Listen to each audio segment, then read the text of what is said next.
બહુ સરસ એક વિડીયો આજે જ મેં જોયો તો તમને બતાવીશ. કુદરતની કળા કંઈક અલગ જ હોય છે. જો હું તમને વિડીયો બતાવવા જઈ રહ્યો છે એ ધારી તાલુકાના જળદેવડી ગામના એક ખેડૂતને ત્યાં ભેંસને નાનું પારું આવ્યું છે. એ પારું જે છે ને એને પગ તો ચાર હોય એ બરાબરની વાત છે, આંખ હોય કાન હોય બરાબરની વાત છે, પણ આને બે મોટી પાંખો આવી છે.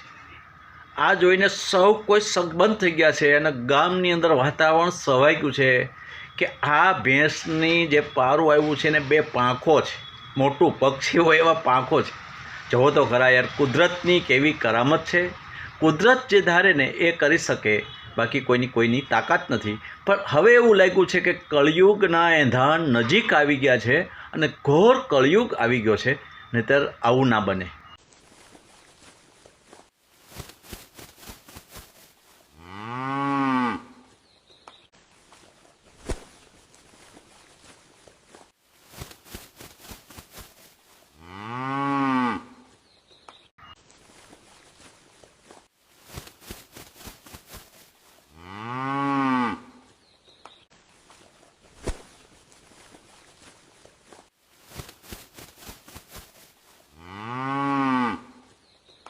એ વિડીયોમાં એવું બતાવવામાં આવ્યું કે એક ભેંસને પાડરું આવ્યું, પણ કેવું પાડરું? પાંખવાળું. આ એઆઈની કમાલ નથી હો, એઆઈ દ્વારા બનાવેલ વિડીયો નથી, સાચો વિડીયો. કે ભગવાનની આ સૃષ્ટિમાં, ભગવાનની આ વ્યવસ્થામાં 84 લાખ યોનિઓ ભગવાને બનાવી છે. આમાં ક્યારેક ક્યારેક અલગ અલગ પ્રકારના મોડલ, અલગ અલગ પ્રકારના પીસ આવી જતા હોય છે. અમુક જોતા આપણને એમ થાય કે આવું કઈ રીતે છે, પણ હોય એનું કારણ માત્ર એટલું છે કે જે કાંઈ આ દુનિયામાં જીવોના જન્મ થાય છે એમાંથી મોટા ભાગના એ તો રાબેતા મુજબ થતા હોય છે, પણ ક્યારેક વિશિષ્ટ કર્મ એ કરી અને એના શરીરમાં, આકારમાં, પ્રકારમાં ઘણો બધો ફરક પડી જતો હોય છે. ભાગવતજીની કથામાં આવે છે ગોકર્ણ મહારાજની કથા. ગોકર્ણ મહારાજનું શરીર કેવું હતું? ગોકર્ણ એનો અર્થ શું? ગાય જેવા જેના કાન. ગો એટલે ગાય, કર્ણ એટલે કાન. ગાય જેવા જેના કાન. બાકી આખું શરીર માણસનું. જન્મ શેનાથી થયો? ગાય દ્વારા. ગાય માતા દ્વારા જેનો જન્મ થયો, કાન જેના ગાય જેવા, માટેને કહેવામાં આવે છે ગોકર્ણજી. બરાબર. હવે ઘણા બધા પ્રસંગો છે, આપણા ઇતિહાસોમાં છે, પુરાણોમાં છે. મારા વિડીયો બતાવવાનું કારણ માત્ર એટલું છે કે ભાગવત વગેરેમાં જે કાંઈ કથાઓ છે, શાસ્ત્રોમાં લખાયેલી જે કથાઓ છે એ કથાઓ સાચી છે, બિલકુલ સત્ય છે, એમાં કોઈ સંશયને સ્થાન નથી. એમાં કોઈ શંકાને સ્થાન નથી. એના પ્રમાણો આજે પણ આપણને મળી શકે છે. આજે પણ એ બધું આપણે જોઈ શકીએ છીએ. આ વિડીયો દ્વારા આપણને સ્પષ્ટ થાય. આવા ઘણા બધા એક્સિડન્ટ્સ આ સમાજમાં થતા રહેતા હોય છે. શરીરની આકાર, પ્રકાર, રચના વિશિષ્ટ પ્રકારની હોય છે. માણસનો ગૌરવર્ણ, માણસનો શ્યામ વર્ણ, માણસનું રૂપ, માણસની સુંદરતા એ બધું પણ પૂર્વ કર્મને આધીન છે, માત્ર હાબુ ને પાવડરને આધીન નથી. માણસોને એમ થાય કે હારા હાબુ ને મોંઘા પાવડર વગેરે બધું પ્રસાધનના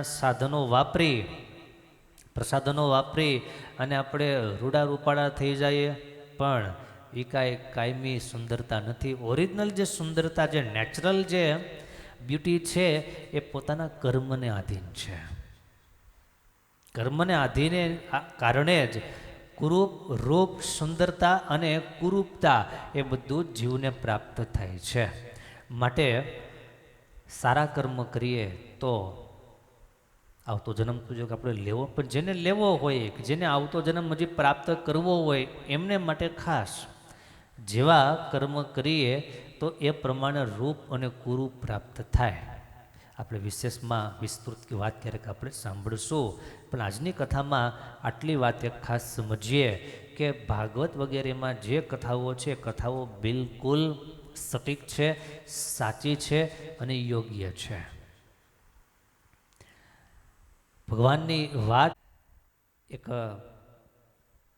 બાળક છે, સત્સંગીનો દીકરો છે, એને ભગવાનનો પાવર કેટલો, એને ભગવાનનું અને સનાતન ધર્મનું ગૌરવ કેટલું કે તિલક ચાંદલો કરીને સ્કૂલે જાય તો સ્કૂલમાં એમના શિક્ષક વગેરે બધા હોય એનો વિરોધ કરે છે, એને હેરાન કરે છે, એને પનિશમેન્ટ કરે છે, પણ છોકરો જરાય ટસનો મસ થતો નથી કે હું જે કરું છું એમાં જરાય અધર્મ નથી, પાપ નથી, ખોટું નથી ને કોઈને નડતર રૂપ નથી અને હું મારા ભગવાનની અસ્મિતા જાળવું છું. આવી પ્રત્યેક હરિભક્તોના છોકરાઓ એના જીવનમાં આટલી તૈયારી તો હોવી જ જોઈએ, એના જીવનમાં આટલી ખુમારી તો હોવી જ જોઈએ, તો આપણે સત્સંગી સાચા.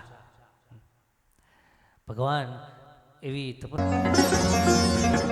શું છે ઋષિત, તારા વિરુદ્ધ મને ઘણી ફરિયાદો મળી છે, ખાસ કરીને તારા ટીલા ટપકા વિશે. ન કરીને આવતો હોય તો શો ફરક પડે છે તને? ના સર, આ તિલક ચાંદલો તો મારા ધર્મનો પ્રતીક છે, અમારા સંપ્રદાયની અસ્મિતા છે. આપણે આપણા ધર્મની અસ્મિતા તો જીવંત રાખવાની હોય ને સર. જો આપણી અસ્મિતા જ મટી જશે તો આપણી સનાતન સંસ્કૃતિ પણ મટી જશે. ઠીક છે, તું તારી અસ્મિતાને જીવન રાખ, પણ આ સ્કૂલ છોડીને કાલે આવીને તું તારું સ્કૂલ લિવિંગ સર્ટિફિકેટ લઈ જજે. Okay sir. શું તું માત્ર તારા ધર્મના ચિહ્નને લીધે આ સ્કૂલ છોડવા તૈયાર થઈ ગયો? મારે મન આ સ્કૂલ કરતા મારા ગુરુની આજ્ઞાનું મૂલ્ય અધિક છે. ભણતર તો માત્ર આ લોકનું સુધારશે, પણ ગુરુની આજ્ઞા આ લોક અને પરલોક બંનેનું સુધારશે. માટે ગુરુની આજ્ઞાનો ભંગ કરી હું આ તિલક ચાંદલો ના પૂછી શકું. Sorry sir. સોરી તો મારે કહેવું પડશે. તમે કેમ સર? રશીદ, કેટલાય વિદ્યાર્થીઓ આ સ્કૂલમાં ભણીને ગયા અને કેટલાય હજુ ભણી રહ્યા છે, પરંતુ આટલા વિરોધ વચ્ચે અને આટલી સજા ભોગવીને પણ નિયમ અને ધર્મમાં દ્રઢતા રાખનાર એકમાત્ર તું જ છે. Proud of you my boy. ધન્ય છે તારા નિયમ અને ધર્મની દ્રઢતાને. જા બેસ ક્લાસમાં.